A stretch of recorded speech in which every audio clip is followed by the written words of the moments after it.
Hello, friends. This is Dave Hurwitz, executive editor at ClassicsToday.com, here with just some wayward thoughts about a topic that I've seen pop up every so often in the comments, kind of unexpectedly.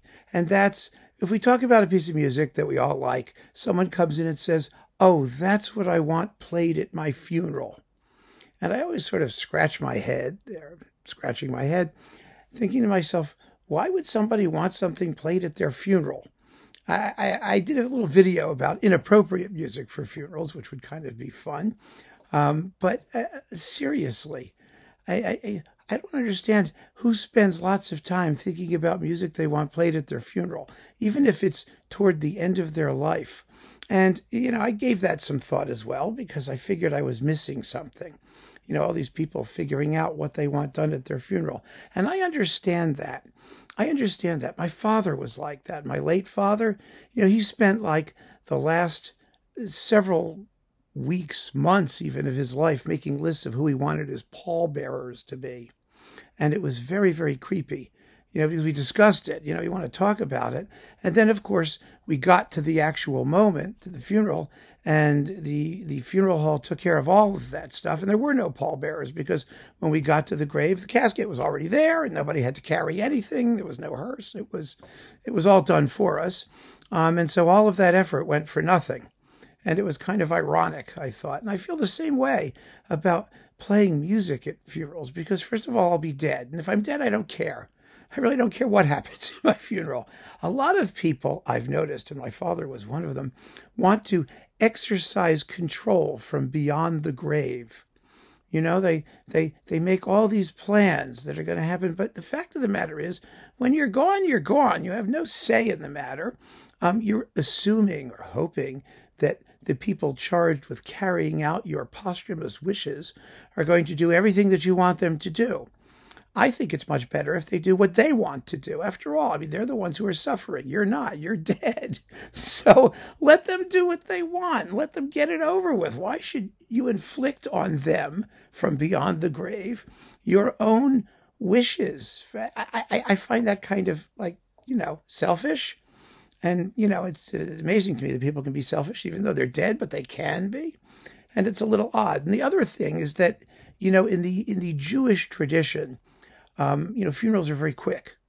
They're very, very quick. You have to be buried within 24 hours of dying. And there's a simple graveside service. And then you have 7 days of mourning. That's when the real funeral stuff happens. You sit Shiva, as it's called, the 7 days of mourning, where people come to your house and keep you company and feed you. And you can, you don't have to bathe, which is like gross. And you're supposed to cover mirrors. You don't have to look at how disgusting you are. And the idea is you abandon yourself to your grief for 7 days. And then you return to your normal life, basically, except that you're supposed to avoid frivolous activity for a year, which means weddings and movies and fun stuff. Some people do it and some people don't, for the entire year. But the bottom line is that there's not a lot of time for like a concert or something like that at the funeral if you do the religious thing. If you just go have a memorial service where everyone's supposed to come and think about how fabulous you were, you might have time for some music.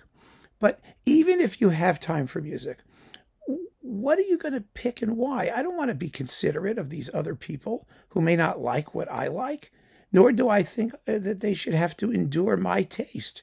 I like big orchestral music in large forms. What am I supposed to do? Plonk on Mahler's Second Symphony for my funeral and they can sit there for an hour and 20 minutes and listen to it? What if you like Sorabji's Opus Clavicembolisticum? That would be a torment. Absolutely a torment. Satie's Vexations. The list is endless, of course, of music that's totally inappropriate. God forbid you should play Parsifal at your funeral. Just hours and hours of music. So you have to pick a sniglet. You have to find an excerpt, an appropriate excerpt that, if you like, works in large forms, that is short enough but also appropriate. And usually you want things that are somber and meditative. But I don't like things that are somber and meditative. I like things that are happy and up-tempo. I like head-banging classical music. I'm a percussionist. I like tam-tams and drums and noise and ear-shattering din, and, none of which would be appropriate at a funeral, and none of which would represent me the way I want to be remembered. You all know, having watched these videos, I'm an arrogant blowhard. Just look at some of the comments. So I need to find arrogant blowhard music. And who wants to hear that at a funeral? Khachaturian's Third Symphony, maybe? Something like that with, 75 trumpets and an organ blasting away.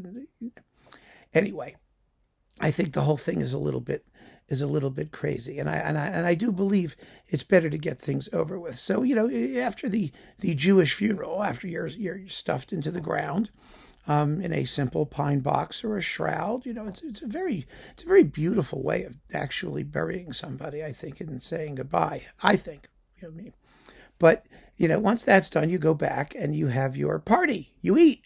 Because that's what happens with Jewish events. The classic Jewish holiday, summarized in a few words, is they tried to kill us. They didn't succeed. Let's eat. In the case of the funeral, they succeeded. You're dead. But that's not an excuse for not eating. So you go back and you eat. In fact, at my father's funeral, people bring food, and you make arrangements actually with the funeral people to have food there because people are coming. You've got to feed them. So it's almost sort of a party, so you have to choose because, whether if you keep kosher or not, people tend to get more religious when people die. So usually you have either a milchig funeral or a fleischig funeral. To keep it kosher, you separate milk and meat because you can't combine them if you're strictly kosher. And so we had a milchig funeral for my father, which means you can have lox. People like lox, lox and cream cheese and bagels and deli stuff. It's delicious and people enjoy that. So we had that arranged. But of course, people also bring food and they send platters and they do all kinds of stuff like that. And we had, my office was very, very nice. They sent a big platter and someone else sent a big platter. And in Connecticut, there's only one kosher caterer. Basically, there's like one kosher caterer that everybody uses.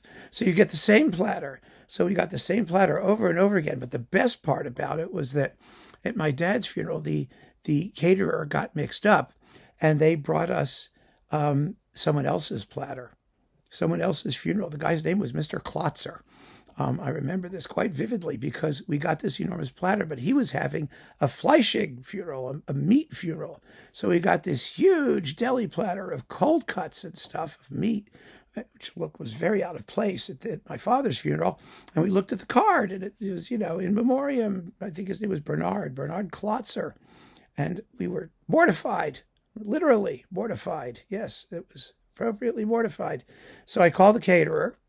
And I said to them, you gave us the wrong funeral. And they said, well, we'll send somebody to pick it up. I said, you can't do that. Once you've delivered food to the wrong place, you can't take it back and bring it someplace else. You have to make a new platter for Mr. Klotzer. I hope Mr. Klotzer's people got their food. They must have been starving by the time it arrived. So we had all of this food. Tons and tons and tons of food. But music, it just wouldn't have worked. You've got a lot of people there. No one's paying attention to it. People are chatting and talking and eating and expressing their condolences. And there's no place there for heavy-duty, somber classical music. There just isn't. I can't imagine it being part of my sort of funeral thing. Of course, I understand that if you're doing, something like Catholic funerals or funerals where there's a wake and you have a viewing and it goes on for days and people sort of sit there in front of the coffin. Maybe that's a more appropriate scenario. I can understand that. And God knows I'm not criticizing anybody for how they want to do it. I'm just speaking personally. I just don't see the point.